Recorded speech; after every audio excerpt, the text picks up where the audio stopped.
6:18 a.m. The word divorce can already destroy a family, but for Ibrahim Chatta, the darker question would be whether betrayal had reached far beyond the marriage itself. Imagine waking up, reaching for your phone, and seeing claims spreading across the screen that the woman you trusted had betrayed you, and, even more devastatingly, that the children you had loved, protected, and regarded as your own might not biologically be yours. For a father, that suspicion alone could turn 10 years of memories into questions. Birthdays, family photographs, quiet evenings, the sound of children calling him dad. Suddenly, every ordinary moment would carry another meaning. But there is an important line that cannot be crossed. Claims that Olaide Aishat cheated on Ibrahim, or that a DNA test proved his children were not biologically his, should be treated as rumor or a hypothetical storyline unless supported by reliable evidence. What is publicly reported is that Ibrahim Chatta and Olaide Aishat married in October 2016 and later welcomed children together. And that is where this story becomes more unsettling, because a marriage rarely begins with people imagining how it might end. In 2016, there were photographs, smiles, expectations, and the promise of building a home together. Year after year, the marriage accumulated the small things outsiders rarely notice: conversations behind closed doors, disagreements that disappeared before anyone else could see them, mornings when everything looked normal, and nights when perhaps something remained unsaid. Then imagine suspicion entering that home. Not loudly, but slowly. A delayed answer, a strange silence, a phone turned face down, a question asked once, then again. For Ibrahim, if such doubts truly existed, the deepest wound would not simply have been jealousy. It would have been the fear that the person beside him had become someone he could no longer completely understand.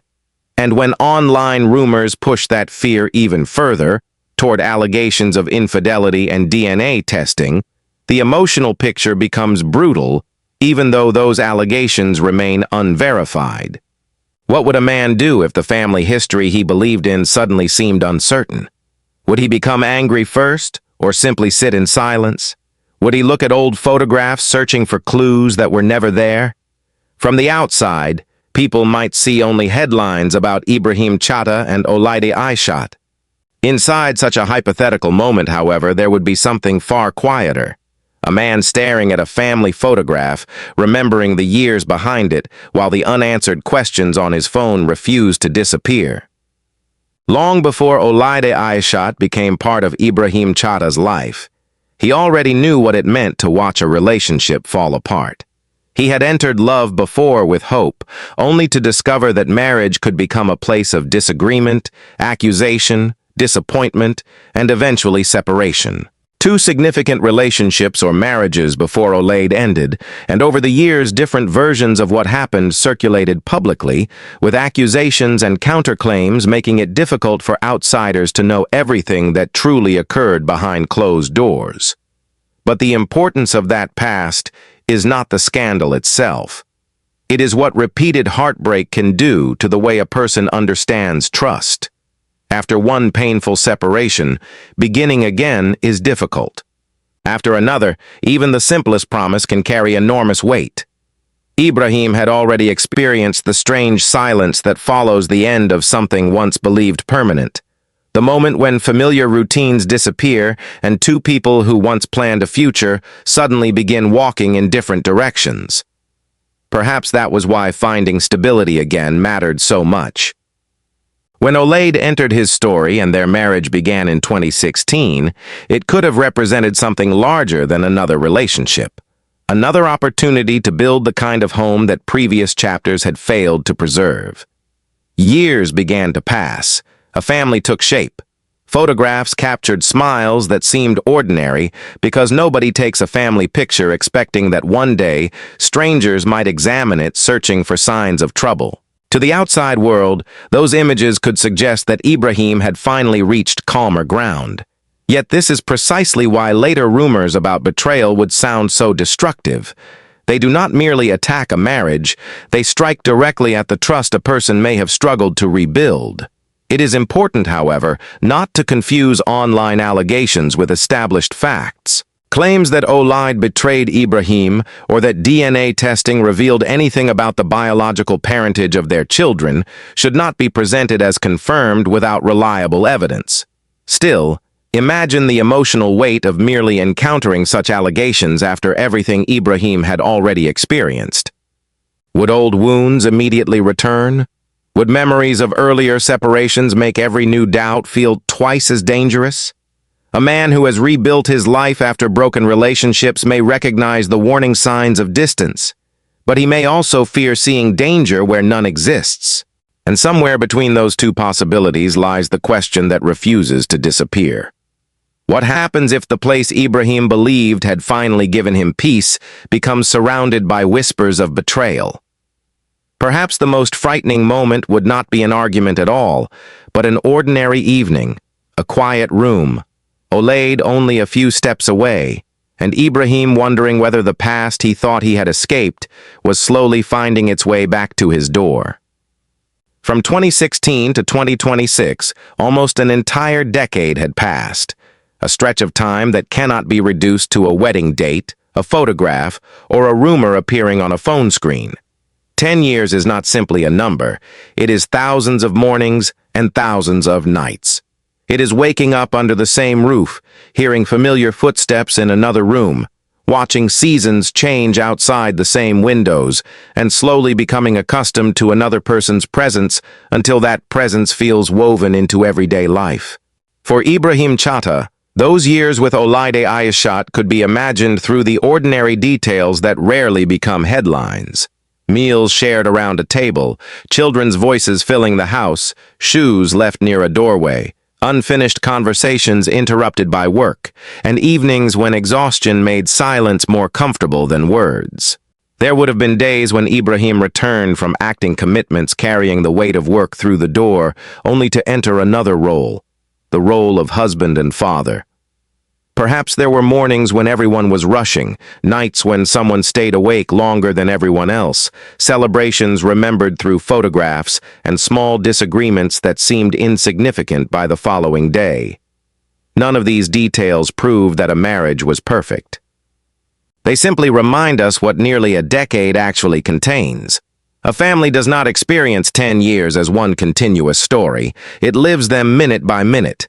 Children grow taller, faces change, responsibilities increase. The things that once felt unfamiliar gradually become routine. And that is precisely why rumors of betrayal can feel so destructive even before anyone establishes whether they are true.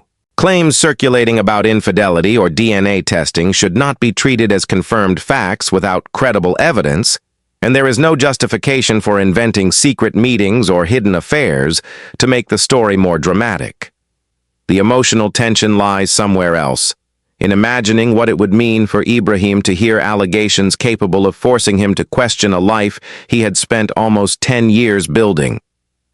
How could one rumor erase thousands of breakfasts? How could a headline cancel the nights spent caring for children, the birthdays, the laughter, the arguments, the reconciliations, the journeys home? It could not. Yet doubt has a cruel ability to change the way memories are viewed. A photograph that once produced a smile might suddenly invite questions. A familiar room might feel strangely different. And as another evening settles over the house, imagine Ibrahim standing quietly near the doorway, hearing the children's voices somewhere beyond it, surrounded by nearly 10 years of ordinary life, while one frightening question waits outside that ordinary world, asking whether everything he believed about his family can remain untouched. 7:43 p.m. The phone lights up once, then again, and again. A notification, a message, another sensational headline, another stranger claiming to know what happened inside Ibrahim Chatta's marriage. Within minutes, a private family can become a public argument. Social media does not need a courtroom, a witness, or even complete evidence before thousands of people begin choosing sides. One post says betrayal. Another repeats a story about DNA. A third adds details nobody can verify. Soon repetition begins to resemble proof, even when it is not. For Ibrahim, the most frightening question in such a moment would not necessarily be, "What are people saying about me?" It would be something much more personal. Who can I still trust? He does not need to scream. Imagine him simply sitting there, shoulders still, watching the screen illuminate the room every few seconds. After previous relationships had already taught him how painful separation could become, accusations surrounding another marriage might reopen questions he thought had been buried years earlier. But there is another perspective. Olaide Aishat would also have to exist inside this storm. Her name could be copied into headlines, comments, and videos, with strangers discussing alleged infidelity as though they had personally stood inside the couple's home. Without reliable evidence, claims that she betrayed Ibrahim or that DNA testing established that their children were fathered by someone else must remain unverified allegations, not facts. Yet online judgment rarely waits for that distinction. Imagine opening your own phone and discovering thousands of people debating your morality, your marriage, and your children. Then comes the third perspective, the most fragile one. The children did not create these rumors. They did not ask adults to debate their biological identity, yet they could become the people most deeply wounded when speculation about parentage escapes from gossip pages and begins following a family everywhere. 10 years of birthdays, embraces, and memories cannot suddenly become meaningless because strangers type accusations beneath a photograph. Parenthood is also built through presence, being there when a child is frightened, tired, excited, or simply needs someone nearby. And so the phone continues glowing. Ibrahim's name appears. Olaide's name appears. Questions about the children appear. He turns the screen downward, but the room does not immediately become peaceful again. Outside that screen, the family photographs remain exactly where they were. Inside them, everyone is still smiling, frozen in moments before strangers began asking who betrayed whom, who belongs to whom, and whether the most dangerous thing a rumor can steal is not a marriage itself, but the ability to look at the people closest to you without wondering, even for a second, who can I still trust? 10:17 p.m. There is one detail powerful enough to turn this entire story into something terrifying. A DNA test. 4 words can change the emotional temperature instantly. They are not mine. It is the kind of twist that makes people stop scrolling, open a video, and wait for an explanation. But this is also where the story must stop pretending that shock is the same thing as truth. At this point, there is no reliable basis for saying that Ibrahim Chatta took a DNA test and discovered that the children he had raised were not biologically his. There is also no credible foundation for presenting Olaide Aishat's alleged betrayal as an established fact. Without evidence, the DNA story remains an allegation or hypothetical scenario, however dramatic it may sound. And perhaps that is where something even more disturbing begins. Why does such a rumor hurt so much? Because it does not attack only a husband and wife. It reaches toward children and places their identity in the middle of an adult controversy they never chose. Imagine a child growing older and discovering that strangers online had once debated who their real father was. Imagine family photographs being reposted beneath headlines questioning bloodlines, while thousands of people who had never met that family offered judgments in the comments. For Ibrahim, even encountering such speculation could carry a particular cruelty. Nearly a decade of fatherhood cannot be summarized by a laboratory result that has not even been shown to exist. Fatherhood is also the hand held during a frightening night, the voice answering a child's question, the person returning home after work and being recognized before he even reaches the door.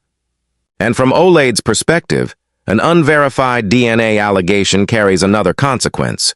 It can transform suspicion into a public verdict before she has said anything at all. Her name becomes attached to words like betrayal, while repetition across social media makes speculation appear increasingly certain. But repetition is not evidence. A viral headline is not a laboratory report. A dramatic video is not proof. So perhaps the real climax is not Ibrahim opening an envelope and collapsing over an imaginary result. Perhaps it is quieter. The phone lies on the table. Beside it sits an old family photograph. On the screen are strangers demanding answers about DNA, betrayal, and parentage. In the photograph are people who once stood together without knowing their identities might someday become material for public speculation. Ibrahim does not tear the photograph. He does not throw the phone. The screen simply fades to black, leaving one uncomfortable question hanging in the darkness. How far are we willing to go for a shocking story when the people inside that story, including the children, must continue living after everyone else has stopped watching? 12:46 p.m. Ibrahim Chatta finally breaks his silence, but not about the story everyone expects. Not about an alleged DNA result. Not about a secret lover. Not about the sensational accusation spreading from one screen to another. Instead, his own publicly shared past takes us somewhere far more painful, to a period when he was struggling financially and experienced the loss of a child. Ibrahim has spoken about losing his first child during a time of severe hardship, explaining that he did not have enough money to provide the medical care the child needed. He has also clarified publicly that Malik was not his firstborn. Suddenly, the noise surrounding rumors of bloodlines feels different. Behind the famous actor is a father who already knows that losing a child is not an abstract tragedy created for a headline. There was once a time when money was scarce, when success had not yet arrived, and when fatherhood collided with helplessness in the cruelest possible way. Imagine carrying that memory forward through the years, becoming more successful, entering new chapters of life, hearing applause, appearing before cameras, yet still knowing that no amount of later achievement can return you to one moment in the past and allow you to change its ending. This story must remain separate from Olaide Aishat. Ibrahim's account of losing his first child belongs to an earlier chapter of his life and should never be manipulated into evidence of infidelity, divorce, or disputed parentage in his later marriage. But emotionally, it reveals why careless speculation involving children can be particularly cruel. When strangers turn the biological identity of children into entertainment, they reduce something profoundly human to a twist designed to keep viewers watching. For Ibrahim, the word child already carries a history deeper than any viral rumor. It can mean responsibility. It can mean memory. It can mean the unbearable knowledge of having once wanted to save someone and not having had the resources to do so. Perhaps that is why the loudest version of this story is not necessarily the most powerful one. We do not need to invent a laboratory envelope or imagine Ibrahim collapsing after reading a DNA report that has never been reliably established. The real image is quieter. A father remembering a child he could not keep, while somewhere nearby a phone continues flashing with strangers speculating about the children who are part of his life today. One memory belongs to genuine loss. The other belongs to public rumor.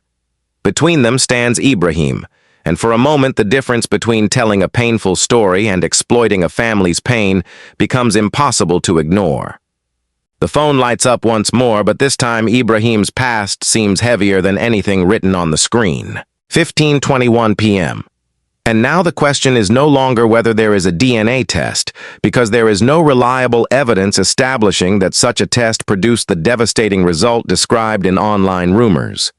The larger question is more frightening. What can actually destroy a family? Sometimes destruction does not arrive through one dramatic revelation. Sometimes it begins with doubt. The first loss is trust between husband and wife. Imagine Ibrahim Chatta and Olaide Aishat sitting in the same house while accusations circulate outside it.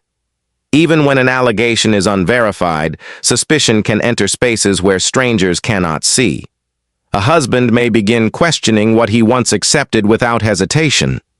A wife whose name is publicly associated with betrayal may feel judged before she has even been heard.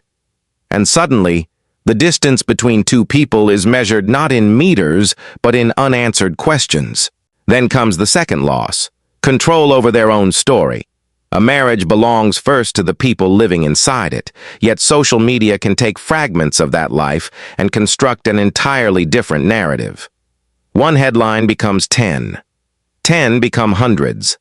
A sentence copied from one page appears on another until nobody remembers where it originated. DNA test. Betrayal. Not his biological children. The words grow louder while the evidence remains absent. If a lie is repeated thousands of times, how many people will eventually begin treating it as truth? But there is a third loss, and it may be the most dangerous of all. The children can grow up beneath accusations they never created. Imagine discovering years later that strangers had questioned your identity, your parentage, and the legitimacy of the family memories you considered completely normal. Children should not have to defend their existence against adult gossip. They should not become evidence in arguments between people they have never met. That is where the emotional climax changes. It is no longer about whether Ibrahim opens an envelope and discovers some cinematic secret. There does not need to be an envelope. There does not need to be a laboratory corridor or a dramatic collapse. Reality is already heavy enough. Ibrahim has publicly spoken about the pain of losing a child earlier in his life, and against that history, turning children and bloodlines into click-driven speculation becomes even more unsettling. Now imagine the noise finally beginning to fade. The notifications arrive less frequently. The phone stops vibrating for a moment. Ibrahim remains silent. Somewhere in the house, ordinary life continues. A door closes softly. Footsteps cross another room. A child's voice disappears down a hallway. On the table lies the phone that carried thousands of opinions into a private world. Beside it sits a family photograph. Nothing inside the photograph has changed. Yet after everything people have said, looking at it may never feel quite as simple again. 11:07 p.m. The screen is dark now, but the questions have not disappeared. Imagine the house after the noise of the day has finally faded. No notifications breaking the silence. No voices arguing over who betrayed whom. No dramatic revelation waiting behind a closed door. Ibrahim Chatta's phone lies face down on the table, motionless, as though turning the screen away could temporarily separate this room from everything being said outside it. Somewhere beyond these walls, headlines remain online. Posts are still being shared. Strangers may still be repeating allegations about Olida Aishat, DNA tests, and the biological identity of children, even though those claims should not be treated as established facts without reliable evidence. But inside this imagined room, none of those headlines can be heard. There are only photographs, one from years ago, another from a family gathering. Faces captured before anyone could know which moments might later be pulled into stories written by people who were never there. The imaginary camera moves slowly toward one photograph of Ibrahim standing beside people close to him. Everyone is frozen inside a fraction of a second. Perhaps someone had said something funny just before the shutter clicked. Perhaps they were tired. Perhaps they were simply enjoying an ordinary day. The people inside that photograph could never have known that years later their names, relationships, and even questions about bloodlines might become material for online speculation. And photographs have one strange advantage over human beings. They do not hear rumors. They cannot read comments. They never have to explain themselves. Ibrahim, however, has lived long enough to understand that real family stories are rarely as simple as the titles placed above them. He has experienced relationships that ended. He has publicly spoken about the devastating loss of a child during a period when he struggled financially. He has continued moving through different chapters of life while audiences have watched only fragments from outside. Perhaps that is why silence feels heavier at 11:07 p.m. There is nothing left to prove in this room tonight. No invented DNA document appears on the table. Olide does not suddenly confess to an affair. Ibrahim does not announce a divorce simply because a dramatic ending demands one. The camera begins moving backward instead. First, the photograph becomes smaller, then the table, then the chair beside it. Finally, only the dark phone screen remains visible beneath the weak light of the room. Somewhere outside, one person repeats the story to another, and another passes it further, each version carrying questions whose origins become harder to trace. Inside, the photograph remains exactly where it was. And perhaps the real people behind all those names are the only ones who understand how much every repeated word can eventually cost.